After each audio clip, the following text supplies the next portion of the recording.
سندھ میں پانی کی شدید قلت کے خلاف سندھ ترقی پسند پارٹی ضلع مٹیاری کی جانب سے زین سی این جی مٹیاری سے پریس کلب مٹیاری تک ریلی نکال کر پریس کلب کے سامنے احتجاجی مظاہرہ کیا گیا۔ احتجاجی مظاہرہ مرکزی رہنما جام شوکت ابڑو، محمد علی ابڑو، خدا بخش درس، ریاض چانڈیو اور موسیٰ لڑکو کی سربراہی میں کیا گیا۔ مظاہرین نے پانی کی قلت کے خلاف وفاقی حکومت اور سندھ حکومت کے خلاف شدید نعرے بازی کی۔ مظاہرے میں بڑی تعداد میں ایس ٹی پی کارکنان، کسان، آبادکار اور زمیندار شامل تھے۔ مظاہرین کا کہنا تھا کہ وفاقی حکومت غلط پانی تقسیم سے سندھ میں پانی کی قلت شدت اختیار کر گئی ہے۔ سندھ میں گزشتہ کئی ماہ سے شہری اور دیہاتی علاقوں کے لوگ پانی کی بوند بوند کے لیے ترس گئے ہیں۔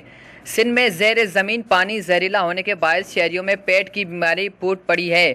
مظاہرین کا کہنا تھا کہ جان بوجھ کر سندھ کا پانی بند کر کے سندھ کو بنجر بنا جا رہا ہے۔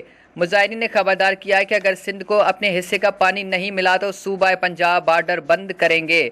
کیمرہ مین اسد شبیر کے ساتھ علی فیضان، مٹیاری۔